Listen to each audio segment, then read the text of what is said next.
నమస్కారం మిత్రులారా. ఆత్మానుభవాలు, echoes of the soul, Echo Bodine గారు అందించినటువంటి ఈ జ్ఞానాన్ని మనం తెలుసుకుంటూ వస్తున్నాం కదా. ఈరోజు టాపిక్ ఆత్మహత్య. మానవుడు తనకు కలిగిన బాధ నుంచి బలవంతంగా తప్పించుకోవటానికి ఆత్మహత్య చేసుకోవాలనుకుంటాడు. అతి ముఖ్యమైన విషయం ఏమిటంటే అది బాధని మరింత తీవ్రంగా మార్చుతుంది. ఆత్మహత్య చేసుకున్న చాలామందికి నేను సైకిక్ రీడింగ్ చేశాను. 98% వారు తాము చేసిన పనికి చాలా పశ్చాత్తాపడ్డారు. అందులో కొన్ని ఆత్మలు ఆత్మలోకానికి వెళ్లకుండా ఇక్కడే తిరుగుతూ వేరొక శరీరం దొరుకుతుందేమో దానిని వశపరుచుకోవడానికి, అదే దెయ్యం పట్టడం అని అంటాం కదా, అవి ప్రయత్నిస్తూ ఉంటాయి. ఇంకొన్ని ఆత్మలు తమకు తగిన ఆత్మలోకపు తలానికి చేరిపోయాక తాము చేసుకున్న ఆత్మహత్యకు ఎంతో నిరాశ నిస్పృహలను ఎదుర్కొంటాయి. అవి ఆత్మలోకంలో ఆసుపత్రి లాంటి, అది మనం మొదటి అధ్యాయంలో వివరించాం కదా, ఆ చోటున ఉండి తమ శరీరాన్ని నాశనం చేయడానికి వాడిన మత్తు పదార్థాల నుంచి కోలుకునే ప్రయత్నం చేస్తాయి. ఒకవేళ అవి ఇక్కడి ఆత్మల సహాయం కోరినట్లయితే తమ కుటుంబాలకు తమకు ఇలా నష్టం జరుగుండేది కాదని భావిస్తాయి. వాటికి అవి కలిగించుకున్న బాధ నుంచి తిరిగి కోలుకోవాల్సి రావటం వల్ల తాము ఎంత తెలివి తక్కువ పని చేశాయో వాటికి అర్థమవుతుంది. అంతేకాక తమ కుటుంబానికి ఎంత బాధ మిగిల్చాయో తెలుసుకుంటాయి. ఆత్మహత్యకు సంబంధించిన బాధ తన శరీరానికే కాకుండా ఆత్మకు కూడా చేరుతుంది. ప్రస్తుత కాలం చాలామంది నిపుణులు ఆకస్మికంగా కలిగే నిరాశ నిస్పృహలు కేవలం శరీరంలోని రసాయన పదార్థాల్లో కలిగే హెచ్చుతగ్గులని చెబుతారు. శరీరాన్ని నాశనం చేసినంత మాత్రాన బాధ నాశనం కాదు. లోపల ఏర్పడిన రసాయన అసమతుల్యత, లోతైన సంఘటనలను కూడా గుర్తించడం చాలా అవసరం. చాలా సంవత్సరాల క్రితం నా స్నేహితుడు తనకున్న తాగుడు అలవాటు మరి నిరాశ నిస్పృహల నుంచి బయటపడటానికి నా దగ్గరికి వచ్చాడు. గురువులు అతన్ని ఎట్టి పరిస్థితుల్లోనూ ఈ జన్మలో ఆత్మహత్య చేసుకోవద్దని చెప్పారు. అతను తన పూర్వ జన్మల్లో ఎన్నోసార్లు ఆత్మహత్య చేసుకున్నాడని, తన ఆత్మలో ఉండిపోయిన ఆవేదన నుంచి తప్పకుండా ఉపశమనం పొందాలని, ఈ జన్మే అతనికి చివరి అవకాశమని చెప్పారు. తాను శరీరాన్ని, జీవితాన్ని గౌరవించాలని, ఆత్మహత్య దానికి పూర్తి వ్యతిరేకమని వారు చెప్పారు. ఆత్మహత్య వినాశన హేతువు. ఆత్మ చాలా అరుదైన సందర్భాల్లోనే ఆత్మహత్యను పాఠంగా ఎంచుకోవటం జరుగుతుంది. ఆత్మహత్య చేసుకున్న వారు పైలోకానికి వెళ్ళిపోయిన తర్వాత నిదానంగా అక్కడ జీవితానికి అలవాటు పడిపోతారు. కానీ లోపల వారు భూమిపైన అసంపూర్ణంగా వదిలేసిన పనుల గురించి నిత్యం బాధపడుతూనే ఉంటారు. ఏ విషయాలనైతే పరిష్కరించుకోవటం తెలియదో అది నేర్చుకొని ఆత్మ లోపల ఉన్న తీరని బాధ నుంచి ఉపశమనం పొందటానికి భూమిపైన మళ్ళీ జన్మిస్తారు. ఎన్ని ఎక్కువసార్లు ఆత్మహత్య చేసుకుంటే బాధ అంత ఎక్కువ అవుతుంది. నాకు ఇన్నిసార్లు అని తెలియదు, కానీ మనం ఒక సంఖ్యకు మించి శరీరాన్ని నాశనం చేయలేం. ఆ సంఖ్యకు మించి మనకు మరో శరీరం ఇవ్వబడదు. నేను సైకిక్ రీడింగ్లో చాలామంది ఆత్మహత్యాయత్నం చేసిన వారిని చూశాను. వారు తమ పూర్వజన్మలో కూడా ఆత్మహత్య చేసుకున్నవారే. ఈ జన్మలోనైనా వారు ఆ వినాశన పద్ధతిని అధిగమించేలా నేను వారికి సహాయపడుతున్నాను. నాకు తెలిసిన అతను కొన్ని సంవత్సరాల క్రితం ఆత్మహత్య చేసుకున్నాడు. అతను చనిపోయిన సంవత్సరం తర్వాత అతని ఆత్మతో నేను మాట్లాడడం జరుగుతుందేమోనని నా గైడ్స్ని అడిగాను. తాను చేసిన పనికి ఎంతగానో పశ్చాత్తాపడుతున్నానని, నిదానంగా ఆ బాధ నుంచి బయటపడుతున్నానని అతని ఆత్మ చెప్పింది. భూమిపైన తాను విడిచి వచ్చిన పని తనను ప్రశాంతంగా ఉండనివ్వటం లేదని చెప్పింది. తాను భూమిపైన బ్రతికి ఉన్నప్పుడు అతను ఎంతో మంచి వ్యక్తి అని, చాలామంది అతన్ని ఇష్టపడేవారని అతని ఆత్మ చెప్పింది. దురదృష్టవశాత్తు మనకున్న సమస్యలకు ఆత్మహత్య అనేది ఒక రకమైన పరిష్కారం అని మనం భ్రమపడుతూ ఉంటాం. నేను ఆత్మహత్య చేసుకుని ఎన్నో ఆత్మలతో సంభాషించాను. కానీ వాటన్నింటిలో కేవలం 2 ఆత్మలు మాత్రం అవి చేసిన పనికి పశ్చాత్తాపడలేదు. ఆ 2 ఆత్మలు సుమారు 20 సంవత్సరాల వయసులోనే ఆత్మహత్య చేసుకున్నాయి. వారి జీవితంలో ప్రతి ఒక్కటి వారి ఇష్టానుసారమే జరిగాయి. వారు అలా చేయటానికి బయట జరిగిన ఏ విషయాలు కారణం కాదు. అందులో మొదటి వ్యక్తి బ్రెయిన్ తనకు శరీరాన్ని విడిచే సమయం ఆసన్నమైందని, కనుక తాను చనిపోతున్నానని చెప్పాడు. అతనికి తన జీవితంలో 20 సంవత్సరాల తర్వాత భూమి మీద ఉండబోనని, అదే విషయం తన తల్లికి చిన్నప్పటి నుంచి చెప్తూనే ఉన్నానని చెప్పాడు. అతను కేవలం తన ఆత్మ చేయాల్సిన పనుల సంగతులు మాత్రమే మాట్లాడాడు. 20 ఏళ్ల వయసులోనే అతనికి ఒకానొక మంచి ఉద్యోగం, ఒకానొక మంచి వ్యక్తితో సాంగత్యం, చుట్టుప్రక్కల అందరి మనసుల్లో మంచి స్థానం లభించాయి. అతడు ఎప్పుడూ ఆహ్లాదంగా ఉండేవాడు. ఆకస్మికంగా ఒకరోజు ఏ కారణం లేకుండా తనని తాను తుపాకీతో తలపైన కాల్చుకొని తన జీవితాన్ని అంతమొందించుకున్నాడు. ఇక్కడ అందరికీ దూరంగా వచ్చానన్న భావన లోపల ఉన్నప్పటికీ అక్కడ ఆత్మలోకం అంతా చాలా బాగుందని, తన స్వగృహానికి చేరుకున్నందుకు ఆనందంగా ఉందని చెప్పాడు. అతడు బ్రతికి ఉన్నప్పుడు ఎప్పుడూ తనకు ఒక తెల్లని చామంతిని తెచ్చి ఇచ్చేవాడని బ్రెయిన్ తల్లి చెప్పారు. ఆమె బాధలో ఉన్నప్పటికీ బ్రెయిన్ మరణం పట్ల మాత్రం ఆమెకు ఖచ్చితంగానే ఉండేదని చెప్పారు. ఆ ప్రశాంతమైన భావన బ్రెయిన్ నుండే వస్తోందని మేమిద్దరం అనుకున్నాం. టాడ్ అనే యువకుడి విషయం కూడా ఇంచుమించు ఇటువంటిదే. తన జీవితం అంతా ఎంతో ఆనందంగా, ఉత్సాహంగా ఉంటూ ఒకరోజు అకస్మాత్తుగా అతడు ఆత్మహత్య చేసుకున్నాడు.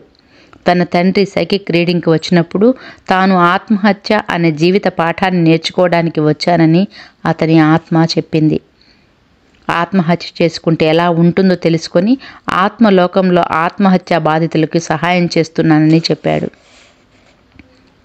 నేను చెప్పిన చివరి 2 ఆత్మహత్య ఉదాహరణలు భిన్నమైనవి. ఎందుకంటే 98% ఆత్మహత్యలు నిరాశ చేత అర్థం లేకుండా బలవంతంగా బాధ నుంచి తప్పించుకునే మార్గంగా చేసుకుంటారు. ఆత్మ యొక్క జ్ఞాపక శక్తి. ఒకవేళ ఆత్మే కనుక చనిపోవాలని నిర్ణయించుకున్నట్లయితే ఆత్మలోకం ఎంతో అద్భుతమైన ప్రదేశమే. అయితే మనకు మరణ సమయం ఆసన్నమైనప్పుడు మన దేహాన్ని విడిచి ఆనందంగా వెళ్ళిపోవటానికి ఎందుకు ఇష్టపడం? దానికి కారణం ఒక్కటే. మన ఆత్మలోకంలో ఉన్నప్పుడు భూమిపైన జన్మ మరణాల గురించి ప్రణాళికలు వేసుకున్నప్పుడు శారీరక భావోద్వేగాలకి లోను కాము.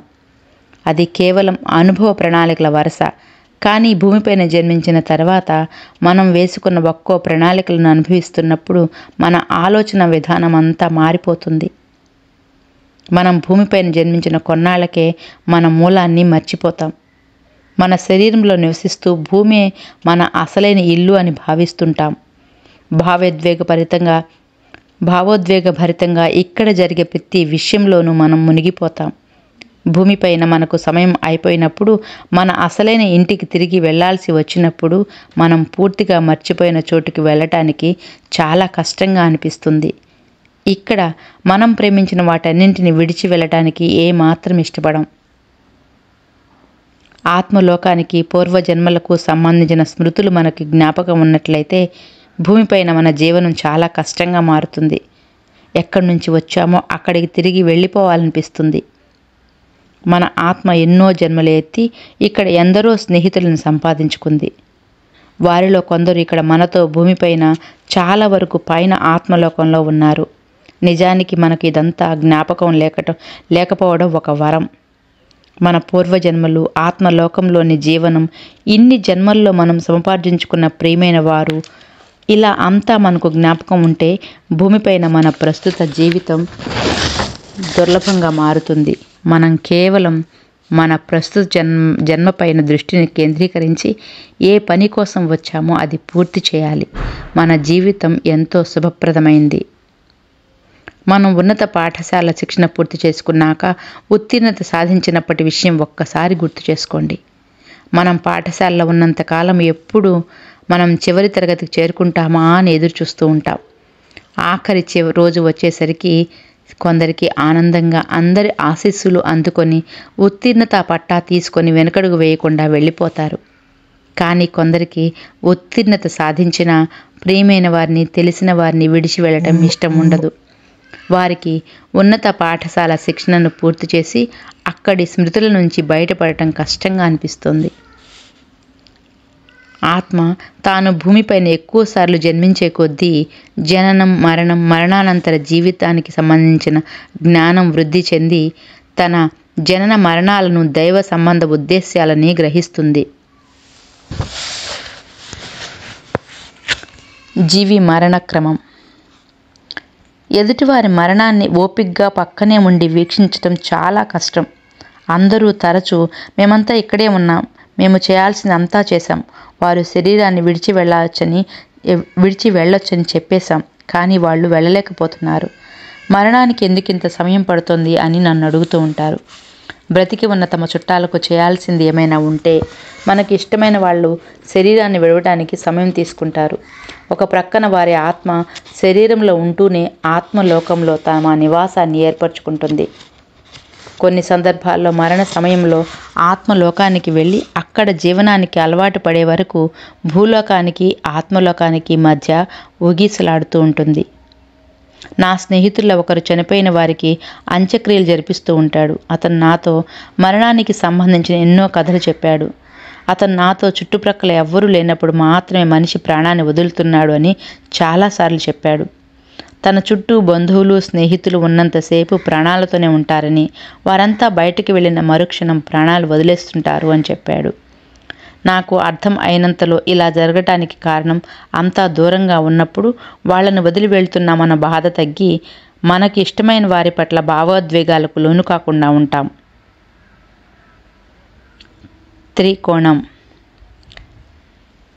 జాన్ను గుండె ఆపరేషన్కు తయారు చేస్తున్న సమయంలోనే అకస్మాత్తుగా తీవ్రమైన గుండెపోటు వచ్చింది. జాన్ని ఆ గుండె ఆపరేషన్కు తయారు చేస్తున్న సమయంలోనే అకస్మాత్తుగా తీవ్రమైన గుండెపోటు వచ్చింది. అతని పరిస్థితి చాలా విషమంగా ఉంది. అతనికి ఏమైనా స్వస్థత చేకూర్చి నొప్పి నుంచి ఉపశమనం కలిగించగలనేమోనని అతని కుటుంబ సభ్యులు నన్ను అడిగారు. జాన్కు స్వస్థత చేస్తున్న సమయంలో అతడు కదులుతూ మూలుగుతూ ఉన్నాడు. అకస్మాత్తుగా తన శరీరం నిశ్చలమైపోయింది. నేను నా మనోనేత్రంతో చూసినప్పుడు అతని ఆత్మ తన మంచం ప్రక్కన నిలబడి ఉంది. తాను శరీరంలో ఉంటే తన శరీరానికి నొప్పి కలుగుతోందని, బయటకు వస్తే నొప్పి ఉండట్లేదని జాన్ ఆత్మ నాతో చెప్పింది. తాను ఇంకా చేయాల్సినవి మిగిలి ఉన్నాయని, తన కుమారుడితో కొన్ని పరిష్కరించాల్సిన సమస్యలు ఉన్నాయని చెప్పింది. అతను నిద్రావస్థలో ఉన్నప్పుడు తన కొడుకు ఆత్మతో ప్రతిరోజు సంభాషిస్తుందని, కానీ ఆ విషయం తన కుమారుడికి తెలియదని చెప్పింది. తన తండ్రికి అతనికి ఉన్న అన్యోన్యత కారణంగా కలల రూపంలో తన తండ్రిని జాన్ కుమారుడు కలుసుకుంటున్నాడు. ఒకనాడు జాన్ కుమార్తె తన తండ్రికి శ్వాస తీసుకోవడం కష్టంగా ఉందని చెప్పింది. నేను గదిలోకి వచ్చి చూసేసరికి గదిలో మూలగా జాన్ తనకు ఒకవైపు చనిపోయిన తన తల్లి ఆత్మ, మరొక వైపు తన తండ్రి ఆత్మ నిలబడి ఉన్నాయి. జాన్ ఆత్మ నన్ను తన తల్లి ఆత్మకు తండ్రి ఆత్మకు పరిచయం చేసింది. తన శరీరంలోకి తొంగి చూడమని జాన్ ఆత్మ నాకు చెప్పింది. అతని ఊపిరితిత్తులు ఒక ద్రవ పదార్థంతో నిండిపోవటం గమనించాను. తాను ఆత్మలోకానికి చేరుకోవడానికి ఇంకా కొంత సమయం మాత్రమే ఉందని జాన్ ఆత్మ నాతో చెప్పింది. తాను వెళ్ళిపోయే ముందు తనకు తీరాల్సిన ప్రత్యేకమైన కోరిక ఏమైనా మిగిలి ఉందేమోనని జాన్ ఆత్మను అడిగినప్పుడు నాకు కేవలం త్రికోణం కావాలి అని చెప్పింది. నాకు అదేమిటో అర్థం కాలేదని చెప్పగా, నాకు అది ఏమిటో తెలియకపోయినా పర్వాలేదని, ఆ త్రికోణం ఏర్పడగానే తాను శరీరాన్ని విడిచివేస్తానని చెప్పింది. ఆ రోజు మొత్తం తన ఆత్మ శరీరం నుంచి లోపలికి బయటికి తిరుగుతూనే ఉంది. భౌతికంగా అతడు చాలా విచారంగా కనపడ్డారు. నేను త్రికోణం గురించి ఆలోచిస్తూనే ఉన్నా కానీ నాకు ఏమీ అర్థం కాలేదు. అందరూ లోపలికి బయటికి తిరుగుతూనే ఉన్నారు. జాన్ శరీరాన్ని విడిచి వెళ్ళిపోతున్న రోజు ఇదేనని అందరికీ అర్థమైపోయింది. రాత్రి 8 గంటల ప్రాంతంలో అతని కుమార్తె స్నేహితురాలు, తన ప్రియమైన మనవరాలు తప్పించి మిగిలిన వారంతా వారి వారి పనుల్లో చెరో వైపుకు వెళ్ళారు. నేను కూడా ఏమైనా తాగుదామని క్యాంటీన్కి వెళ్ళాను. అతని ఇంకో మనవరాలు సిగరెట్ తాగడానికి బయటికి వచ్చింది. తన అల్లుడు కారులో ఏదో సరిచేయటం కోసం కిందకి వచ్చాడు. తనకిష్టమైన ఆ ముగ్గురు తప్పించి మిగిలిన వారంతా గదిని వదిలి బయటికి వచ్చారు.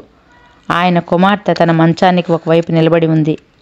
తన ప్రియురాలు మంచానికి మరొక వైపు తన మనవరాలు మంచం చివర నిలబడి ఉన్నారు. ఇన్నాళ్లలో ఎప్పుడూ లేనిది అతని కళ్ళు తెరిచి ఆ ముగ్గురిని చూసి నవ్వి వీడుకోలు చెప్పి శరీరాన్ని విడిచిపెట్టేశారు.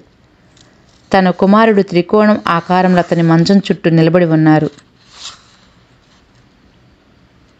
తన కుమారుడు త్రికోణంలో భాగం కాదు, కానీ జాన్ మరణం పట్ల అతనికి ప్రశాంతమైన భావనను కలిగి ఉన్నాడు. నేను గదికి తిరిగి వస్తుండగా జాన్ శరీరాన్ని విడిచిపెట్టేసినట్లు నర్సు చెప్పింది. నేను గదిలోకి వెళ్ళగానే అతని ఆత్మ చెరో చెయ్యిని తన తల్లిదండ్రుల మీద వేసి ఆత్మలు ఒక ద్వారం గుండా ప్రయాణించటం చూశాను. అతని ఆత్మ ఎంతో ఆనందంగా ప్రశాంతంగా కనిపించింది.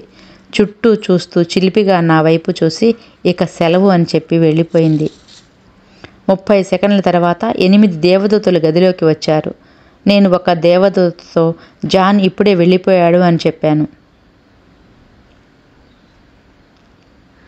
జాన్ వెళ్ళిపోయిన విషయం తనకు తెలుసని, తాము వచ్చింది జాన్ కోసం కాదని, అతని కుటుంబ సభ్యుల కోసమని, ఎవరైనా తమ కుటుంబ సభ్యులను కోల్పోయినప్పుడు వారు తమ బాధ నుంచి బయటపడటానికి ఒక దేవదూత తప్పకుండా వస్తారని చెప్పారు.